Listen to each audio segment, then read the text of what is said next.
the ways your iPhone is sharing your data. Turn these off. Hey guys, welcome back to the channel. In today's video, I'm going to show you some essential tips to keep your iPhone secure and protect your personal data. You might not realize it, but your iPhone could be sharing your information with third parties dozens, hundreds, or even thousands of times a day, often without you even knowing.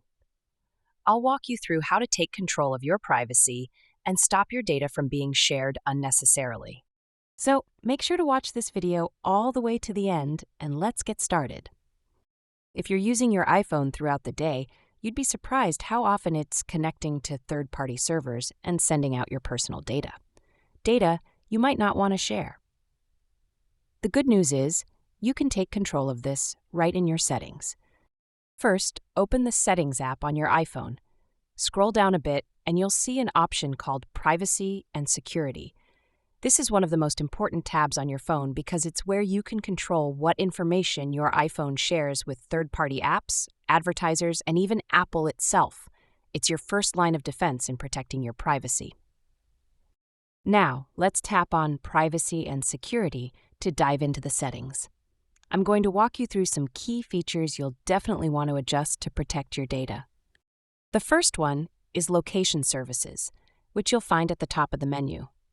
In my case, Location Services is turned off, but you'll likely need it enabled for certain apps, like Google Maps or ride-sharing services, to function properly. However, there are plenty of apps that don't really need your location, and that's where you can tighten things up. If you scroll down, you'll see a list of apps with small arrows next to them. These arrows indicate when and how often an app has accessed your location. A gray arrow means the app has used your location within the last 24 hours. A purple arrow means the app is actively using your location right now. The first thing I recommend doing is going through this list and identifying any apps that don't need your location. For example, do you really need a game or a shopping app to know where you are? Probably not. By limiting location access, you're not only protecting your privacy, but also saving battery life. For example, let's look at the Messages app. I can set its location access to never because I don't need my messages to know my location. The same goes for apps like Instagram. I don't want to share my location with Instagram or its parent company, Meta. In my opinion, this is a security risk. I prefer not to share my personal location information with third-party apps unless it's absolutely necessary for the app to function. Now scroll all the way to the bottom of the Location Services menu, and you'll see an option called System Services. Tap on that, and you'll find a list of system-level features that use your location. Each one has a toggle and a small arrow indicating whether it's accessed your location recently. Some of these services are essential, but others might not be, so it's worth reviewing them to see what you can disable. As you can see, I've turned off the vast majority of these system services. However, there are a few that you should consider keeping enabled. And this is crucial for safety, especially in emergencies. For example, Find My iPhone. If you want to track your device in case it's lost or stolen, keep this on. Networking and wireless. This helps improve your Wi-Fi and Bluetooth connectivity, so it's worth keeping enabled. Satellite connection. This is useful if you're in an area without wireless signal and need to connect to a satellite for emergencies. That said, I've turned off most of the other services because they're not essential. For example, take a look at iPhone Analytics at the bottom of the list. Do you really want Apple to have access to your location data while collecting analytics? Personally, I don't, so I've turned this off. Another important one is Significant Locations. This feature tracks places you frequently visit, like your home, workplace, or a friend's house, and keeps a record of them. I don't need my iPhone storing this kind of information, so I recommend turning it off and hitting Clear History to remove any stored data. Now that we've covered location services, there's still more to do to lock down your privacy. Let's keep going. Next up is the tracking option, which has gotten a lot of attention lately. This feature allows apps to track your activity across other apps and websites. Essentially, an app like Facebook or Instagram could use data from your email app or browser to target you with ads or analyze your behavior.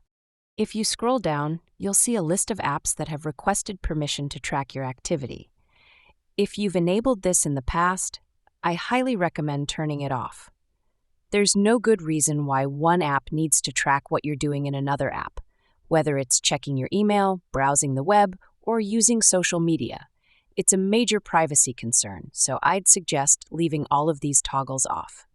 Now let's keep scrolling down because there are plenty of other important settings to review. We're not done yet. Keep scrolling down and you'll see an option called Motion and Fitness. Tap on that and you'll find a toggle for fitness tracking. This feature uses your iPhone's sensors to estimate your body motion, step count, stairs climbed, and other fitness-related data. Essentially, it's tracking your physical activity throughout the day, whether you're walking, running, or climbing stairs. If you use fitness apps or rely on your iPhone to track your workouts, you'll need to keep this enabled. However, if you're like me and don't use these features, I recommend turning it off. There's no need for your iPhone to track your movements if you're not actively using the data. Plus, it's one less way your information is being collected and potentially shared. Now, let's go back and scroll down a bit further. You'll see an option called Analytics and Improvements. Tap on that, and you'll find a list of analytics data that your iPhone collects and shares with developers, third-party apps, and even Apple itself. This includes things like usage statistics, crash reports, and more. While this data is often used to improve apps and services, it's also a way your information is being shared without your direct knowledge.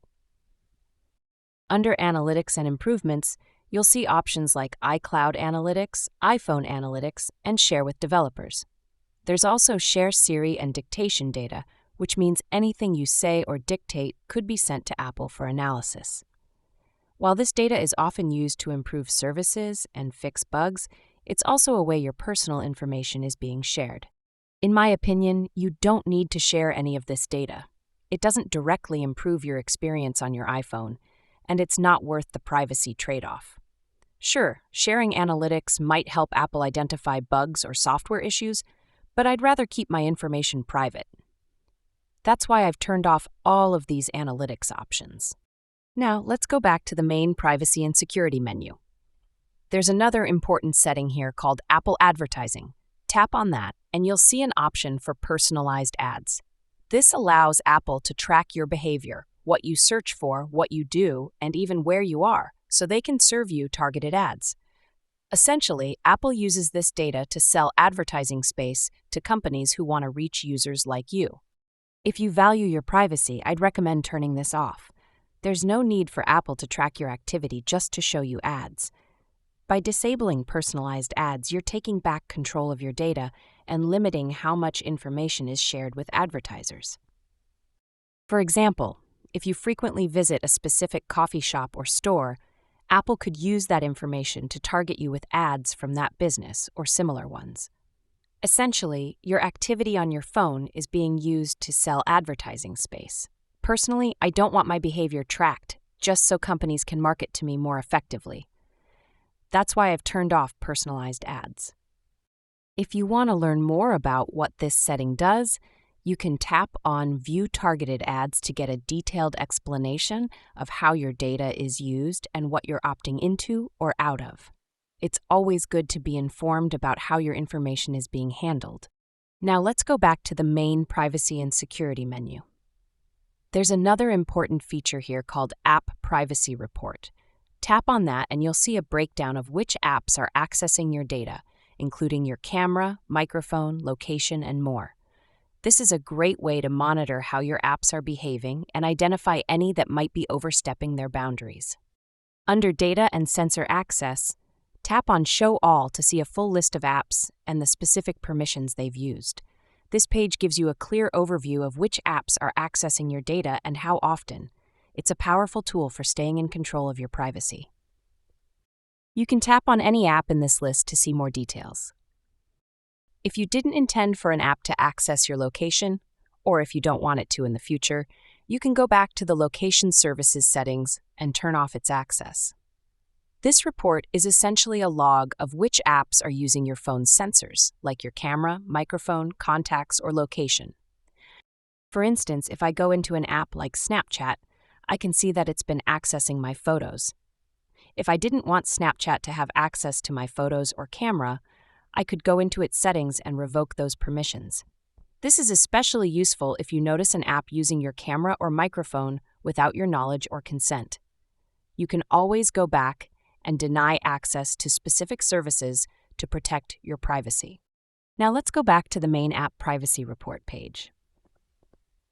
You'll see a section called App Network Activity, which shows which apps are contacting third-party servers or websites. At the top of the list is Instagram. If I tap on it, I can see all the domains it's contacted directly. These are the websites or servers that Instagram is sharing data with or collecting data from. It's a great way to see exactly what's happening behind the scenes with your apps. You can tap on any of these domains to get more details, but the main takeaway is that this report shows you which apps are the biggest culprits when it comes to sharing your data with third parties, usually trackers, advertisers, or other data collectors. This is a great tool to identify apps or websites that might be overstepping their boundaries. If you find an app that's contacting too many third parties, you might want to consider deleting it or tightening its privacy settings to limit how much data it can share. Now, let's go back to the main settings menu. Here, scroll down and tap on Apps, and scroll down to Safari. If you use Safari as your browser, there's a key privacy feature you'll want to enable. Make sure Prevent Cross-Site Tracking is turned on. If this is off, websites can track your activity across different sites. For example, you could visit Facebook, and it could download a tracker onto your iPhone. Then, when you go to Google and search for something, that tracker could send your search data back to Facebook, resulting in targeted ads. To avoid this, turn on Prevent Cross-Site Tracking and enable Hide IP Address from trackers. These settings are essential for keeping your browsing private. Finally, let's talk about AirDrop. Go back to the main settings, tap on General, and then select AirDrop. If this is set to everyone, your iPhone could interact with nearby devices, even ones you don't know or trust. This can lead to your name, contact information, or other data being shared unintentionally. To stay safe, I recommend setting AirDrop to contacts only or turning it off entirely unless you're actively using it. This ensures that no unwanted devices can access your data. And that's it. By following these steps, you can significantly reduce the risk of your data being leaked and make your iPhone as private and secure as possible. If you found this video helpful, don't forget to hit the like button, leave a comment with your questions, and subscribe to the channel for more tips like these. Thanks for watching, and I'll see you in the next one.